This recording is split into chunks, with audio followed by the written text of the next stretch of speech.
Santa Claus America के New York शहर में हैरी और उसकी पत्नी जेसिका बड़े धूमधाम से क्रिसमस और न्यू ईयर पार्टी की तैयारियों में जुटे थे। शादी के बाद हैरी की यह पहली न्यू ईयर पार्टी थी। उच्च वर्ग की सोसाइटी में बीचों बीच क्रिसमस ट्री सजा हुआ था और कैथोलिक धर्म के कुछ अनुयायी उसके चारों ओर खड़े होकर मधुर अंग्रेजी प्रार्थनाएं गा रहे थे। सोसाइटी के सभी लोग, स्त्रियां, पुरुष और बच्चे सजे धजे पार्टी में शामिल हुए थे। ठंडी हवा में बसा खुशबूदार इत्र का सुगंध और बैकग्राउंड में बजता अंग्रेजी संगीत माहौल को और भी खुशनुमा बना रहा था। सभी मिलकर क्रिसमस और नए साल का स्वागत एक साथ करने वाले थे।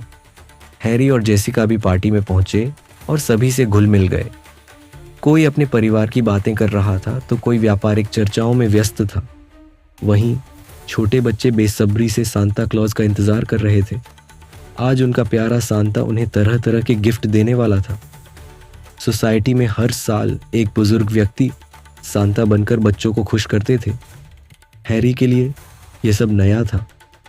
6 महीने पहले शादी के बाद वह इस सोसाइटी में आया था। पहले हॉस्टल में रहकर नौकरी करता था, इसलिए इस तरह की पार्टियों या क्रिसमस सेलिब्रेशन में शामिल होने का समय नहीं मिलता था।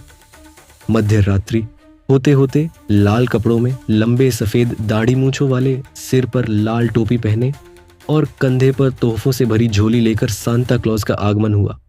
सभी ने उसका स्वागत तालियों और संगीत के साथ किया। जेसिका अपनी दोस्तों के साथ हंसी मजाक में व्यस्त थी, जबकि हैरी की आंखों के सामने पुरानी यादों का झरोखा खुलने लगा। भारत के महाराष्ट्र राज्य के सांगली जिले के एक छोटे से गांव में भोर के समय बांसुरी की मधुर ध्वनि सुनाई देती। कृष्णा नदी धीरे धीरे बह रही होती। पूरे गांव के जागने से पहले एक छाया रोज नदी के घाट पर स्नान करती और गांव में घूमती। उसके मुख से विट्ठल भक्ति के मीठे गीत गूंजते। वासुदेव हरि सकालच्च्या पारी, आली वासुदेवाची स्वारी। सिर पर मोरपंख की टोपी, लंबे कुर्ते पायजामे और कमर पर शैला बांधे, एक हाथ में चिपलियां और दूसरे में पीतल का ताल, गले में रंगीन मोतियों और कौड़ियों की माला। वह वासुदेव अपने भजन और साधारण जीवन शैली से हर किसी का दिल जीत लेता। गांव की औरतें उसकी झोली में अनाज डालती और बदले में वह उन्हें ढेरों आशीर्वाद देता। उसके जीवन का एक ही सपना था, अपने छोटे बच्चे को बड़ा आदमी बनाना। पत्नी को वह पहले ही खो चुका था, जो अपने पीछे एक नवजात को छोड़ गई थी। उसने दिन रात मेहनत की और बेटे को पढ़ाई के लिए अमेरिका भेजा। बेटे ने भी कड़ी मेहनत से पढ़ाई की और एक बड़ा इंजीनियर बन गया। लेकिन जब बेटा श्रीहरि, जिसे अमेरिका में हैरी बुलाया जाता था, अपने पिता को अमेरिका ले जाने की योजना बनाकर गांव लौटा, तो उसे पता चला कि उसके पिता 15 दिन पहले ही गुजर चुके थे। गांव वालों ने सारे विधि विधान कर दिए थे। उस वक्त न मोबाइल था और न ही इंटरनेट। तार के जरिए भेजी गई खबर भी देर से पहुंची। श्रीहरि ने बाप की मोरपंख की टोपी और कौड़ियों की माला को अपने साथ रखा और अमेरिका लौट गया। उसने जेसिका से शादी कर ली, लेकिन पिता के स्नेह और उनके त्याग की यादें उसे हमेशा सालती रहीं।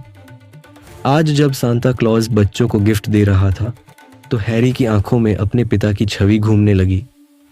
उसका असली सांता क्लॉज तो वह वासुदेव था, जिसने पूरी दुनिया से भिक्षा मांगकर उसे बड़ा किया। सुबह बांसुरी की मधुर धुनों से कृष्णा, नदी को पुलकित करने वाला, दिन भर पसीना बहाने वाला वासुदेव। हैरी दौड़कर अपने घर गया। अलमारी से पिता की मोरपंख वाली टोपी और कौड़ियों की माला निकाली। उसने माला गले में पहनी और टोपी सिर पर लगाई। वासुदेव के फोटो के सामने खड़ा होकर वह फूट फूट कर रोने लगा। उसकी आंखों से आंसुओं की धारा बहने लगी, जैसे कृष्णा और कोयना नदी उसके मन में बह रही हो। लेकिन अब उसे संभालने के लिए वासुदेव की बांसुरी की ध्वनि कभी नहीं लौटने वाली थी।